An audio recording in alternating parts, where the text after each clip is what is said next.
104.5 The Team, your home for Golic and Wingo in the morning.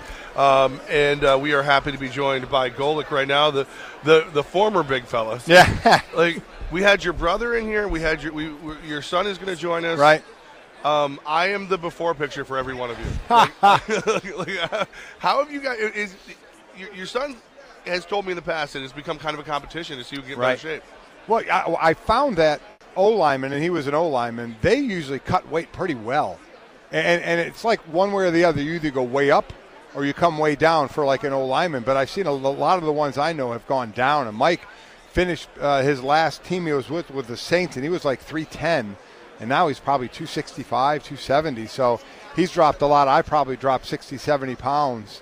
After all the surgeries and finally being able to work out again, that has helped a lot. I think the biggest thing for me is like the stem cell I get, a Premier stem cell, has in my knee and my shoulders. A lot of players are starting to do that now, and it's getting me off like cortisone shots and pain pills, which is certainly a good thing, and can kind of give me the ability to work out. So, you move and eat right, and amazingly enough, we all know how to do it. It's just a matter of doing it. Right. Yeah. The actual the execution is where I'm there you go. I know what to do. I just have to do it. Right. So, like I said, if you ever look for what you lost, I found it.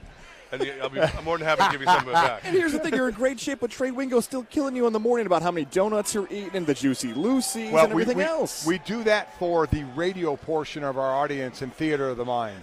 You just kind of give them the visual. And then whenever I see people, they're like, wait a minute, you don't look like how Greeny used to describe you or how Wingo describes you now. I know. I say, yeah. I said, we're just trying to paint a bad picture. Mike Golic with us right now, 104.5 The Team. You're one of the Eagles. You're one of you were part of that, one of those dominant defenses that the Eagles have had. Fletcher Cox out there. Does he remind you in any way of Reggie White? Well, listen, what a load he is. As far as reminding me of Reggie, Jerome, who played on the interior, well, Reggie played interior as well, as a dominant. He is a strength leverage guy like Reggie was. Reggie had the quickness as well, but Fletcher Cox, if you don't short set him and try and lock on him right away, he's going to take it right back to the quarterback. He's just got a great body lean and great hand placement, and you're just not able to stop him. But this is what New England does. They take one of your best players, and they take him out. They don't let him. J.J. Watt has never had a good game against the Patriots. Bill Belichick won't allow it. That makes your day, huh? He hates J.J. No, don't do that. I feel I hit a nerve there. You look what they did to Jacksonville. The two rushers, especially Calais Campbell on the outside, what did they do? That third downs, they chipped those guys, made them non-factors, and Jacksonville didn't just. So Fletcher Cox is going to have a lot of company on the offensive line, so the other guys are going to have to step up and make plays. And Doug Peterson's been a big part of that. He's doing it with a backup quarterback. He's almost underrated for the credit that he deserves for this run. Probably is, because a lot of it has to be so much game plan. But you can also trust Nick Foles, because that's the difference, you see what Nick Foles did, 1 year, 27 touchdowns, 2 interceptions. Now, that's not him, but that's a high and there's a low, and then you find your level at some point. But I think his level is pretty good. The key thing is there's trust. You look at the lack of trust in a team like Jacksonville, so much so that they just ran the ball into a brick wall the second half of that game, and they really did a disservice to Blake Bortles by saying, we don't trust you, so we're going to run into this huge wall of people, and now we're really going to screw our quarterback by making him deal with a 2nd and 9 instead of trying to help him more. Doug Peterson is way more aggressive than that to help put your quarterback try to stay ahead of the chains and stay in a better position. Mike Golic, 104.5 The Team. Mike, is it weird that Nick Foles isn't a bigger story? Like, I remember when Hostetler was in the Super Bowl and everything, and it was all anybody talked about was the quarterback situation. I think if he would just came out and he was a young guy and just came into the equation, you're like, oh my God, this guy's never played and he's doing this. But he has played. He started a number of games. He had that unbelievably dominant year, so he had it against other NFL teams. So that's why I don't think it's as much of a shock. And the best decision, looking at it now, is Howie Roseman, the GM, and Jeffrey Lurie, the owner, had a conversation before the season started and said, are we comfortable spending $12 million on this backup quarterback, or could we use the money somewhere else? And they agreed, let's spend it on the quarterback. How good does that decision look right now? If they went on the cheap and got some guy with no experience or a younger guy, and then Wentz goes down, you're going, oh, my God. We are the home for New York sports here in the Capital Region. Pat Shurmur, now the new head coach of the New York Giants. Should Giants fans be encouraged by the hire? Well, I mean, I think you should be encouraged by the hire just because of the mess you had before that.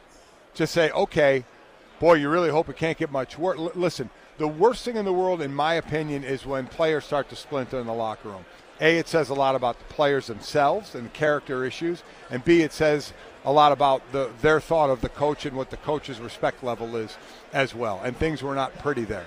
So Pat Shurmur, listen, with all these guys that come in, especially coordinators that come in and become head coaches for the first time, I know that's not Pat, he was a head coach at Cleveland, but you always say, how's he going to do? How the hell do we know?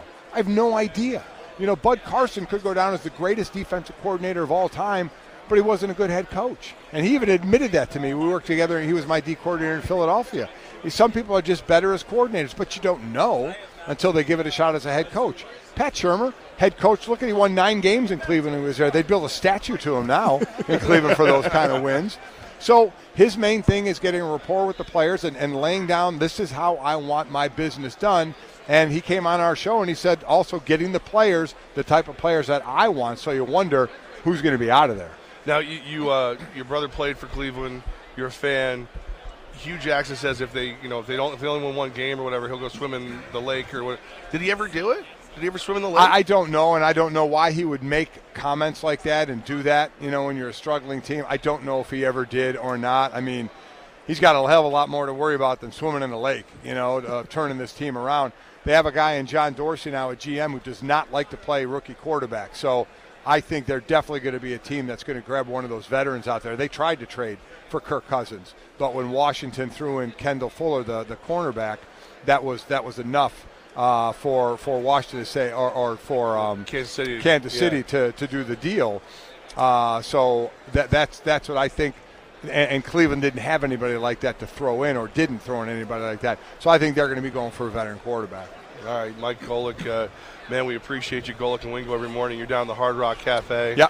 I just want to let you know, right before you took over that stage, we saw a band. It was like an 8-person band with 3 female leads and everything. They were really good. Really? Yeah. You might have trouble living up to them. It's possible because I love karaoke. I'll go out and sing somewhere. I just have to have some sing juice first, yes, and then I'll be okay. A little liquid courage. That's it. That's exactly right. Also, we love listening to you guys in the morning. Sounds like a seamless transition from Greeny to Wingo. Yeah, it is. Trey I've worked with forever, so that's been easy. And then I get to work with my son who never listens to me, so that adds to it. We appreciate you and thanks for being the lead every morning for us. You got it. Thanks, guys.